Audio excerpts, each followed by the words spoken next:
Your Excellency, Dr. Pohamba, former President of the Republic of Namibia and Chancellor of the University of Namibia, and member of the panel of the wise of the African Union, Dr.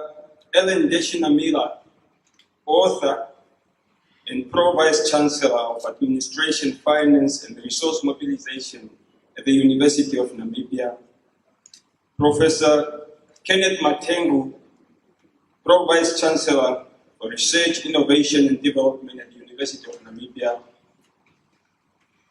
Ms. Esther Augustus,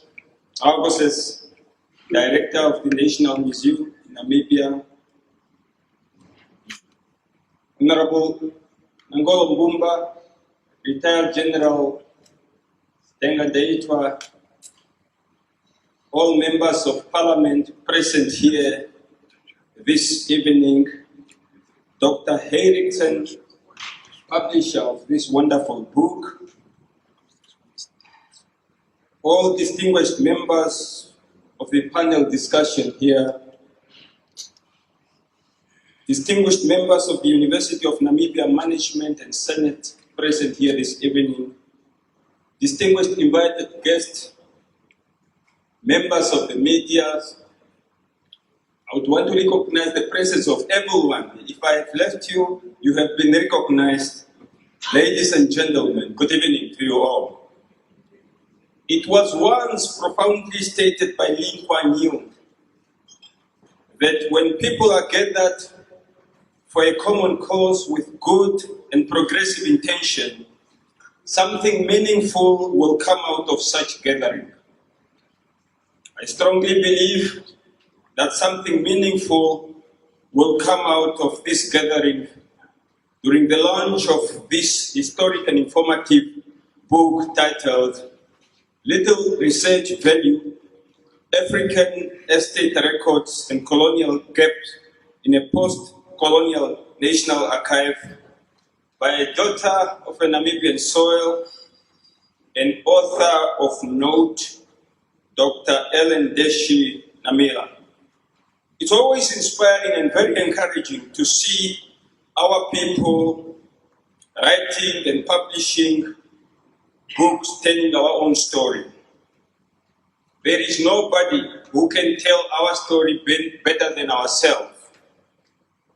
If I can remember correctly, this is Dr. Namhila's book number 7 since 1995. And just briefly to emphasize the importance of writing and knowing our story, there is a concept that says, know the self, develop a deep sense of self-awareness. Because if we don't know who we are, just like it was stated here that, look, people were defiant, you are a native or whatever, people can define you, and if you do not know who you are, you may even start believing that, yes, I am this. So the best starting point should be to know who you are. Now, my task this evening briefly is really to introduce our keynote speaker.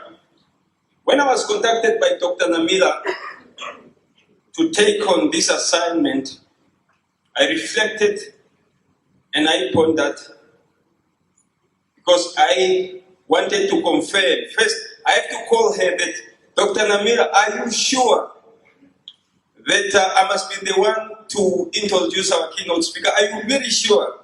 And she says, I'm sure, Sen, please, I want you to be the one to do the introduction. Then I said, well, I'm not 200% sure whether I'm qualified to do this, but I will try. But before that, I need to contact the keynote speaker to get the permission. I have 2 challenges. I have a number of challenges, and I will find 2 reasons why I was very skeptical to take on this assignment. Number 1, I was asked to introduce someone who is the epitome of greatness and certainly not my equal. So that was already a challenge. Both from a professional and traditional perspective, that was challenge number 1. Number 2, secondly, I was asked to introduce someone who does not need any introduction. This is a global citizen. This is a person that even Wikipedia, I created a page for him. Then I said, what I will then do, because this is a global citizen, his digital presence is very huge. Everyone knows him, that he hails from Okamudi, and everyone knows the role that he played in our liberation struggle.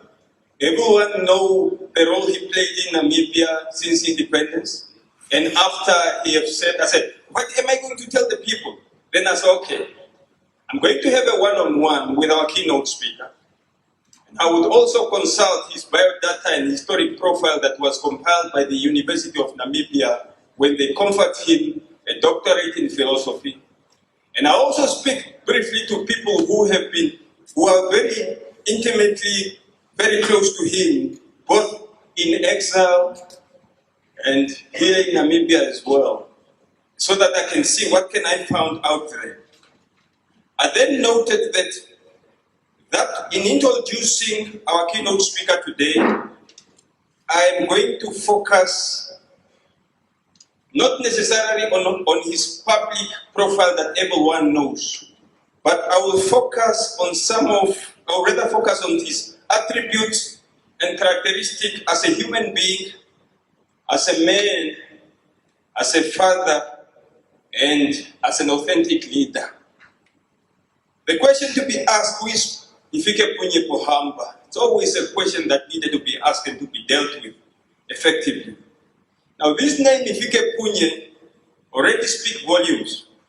It literally means, I'm not your equal, and truth be told, he is not our equal. He's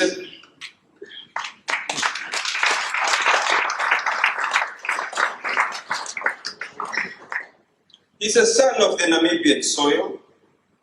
He's a son of Pohamba Yamukoto Wakapa. He's a son of Kaumu Mote Yangitua Matra. But his parents are very special parents, and I'll tell you why his parents are very special parents. From a paternal side, his great-mother was a Kwangari woman who many years ago was captured by the kingdom of Ukwanyama. During that time, people used to raid other areas to take cattle and so on. Now, when the Ukwanyama people raided Ukwangari, they did not only take cattle, they also ended up taking and capturing the great-grandmother of our keynote speaker today. She was fishing. So now when you are captured, you have to grow in the household of the royal family. That's where you grow up. Then from the mother side, the mother is related to the royal family of Upanyama. So you can already see the characteristic or the upbringing of our keynote speaker. As I said, his mom was related to the regional king of Upanyama, King Mandume and Empire. He belonged to the class of majesty.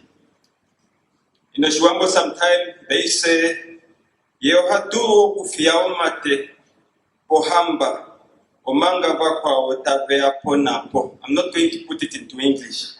I'll leave it there. By 1954, he was already a graduate of Onamunama Holy Cross Anglican Mission School, having completed Standard 4 certificate, which was at that time the highest education that a young black person could attain in Novampoland in the early 50s. Already in the early 50s was one of the highly qualified and educated Namibians. Now, that then brought him to be a former contract worker. But he was not an ordinary, remember his name is Ifike Punye, and he was not an ordinary contract worker. When he came through Swangla, of course, he was working for TCL. He was already working in the mine, but he was not doing the mine work per se. He was working in the salary office. He was already working with money. Now, imagine now already working with money that time, and he was very envied by other black people because he was the only first black person in that office, and he was responsible for paying them. So what a wonderful job to have. Now, we also know that he's an accomplished administrator, manager, and a manager who is committed to details. Now, the point here is that just at the age of 25, and for all the young people here this afternoon, we need to ask ourselves, already at the age of 25, our keynote speaker was already prepared to give up that great salary that was paid by the mine. He was already politically awakened and said that, look, I cannot stand the injustice that I'm seeing.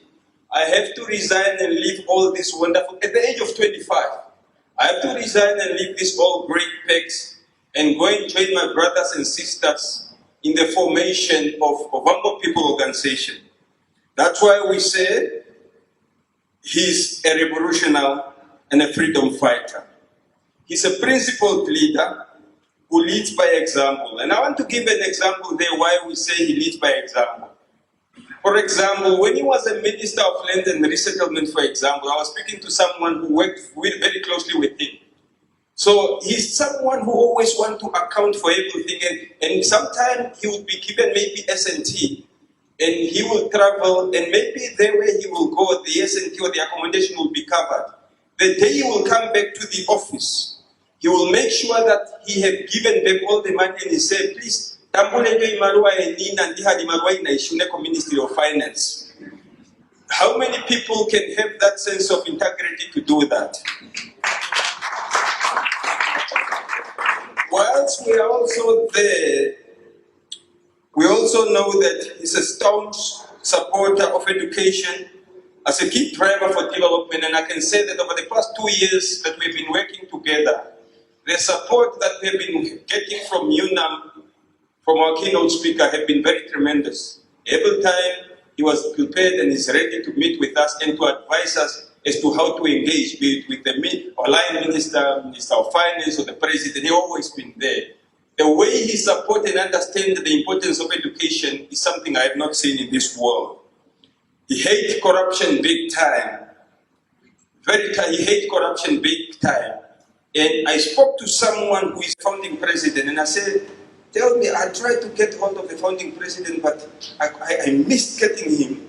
Can you tell me what does he think or say about our keynote speaker? Because I'm going to introduce him. And this person is very close to the founding president. He told me one thing. One day the founding president was telling this person to say that, look, one thing that has surprised me about Ifike Punye, the level of integrity of this man is something out of this world. When he was in exile, remember that when he went into exile, he already knew how to work with money because he was working already with money at TCL. So he was entrusted with a lot of millions there, those funds. And he managed those funds prudently, and apparently he accounted for each and every cent. Everything must be accounted, and he did not believe in wastage because he knew that the liberation struggle was going to be bitter and longer, and therefore the meager resources available to the party, the SWAPO, must be managed prudently. I think you need to give him a round of applause for that.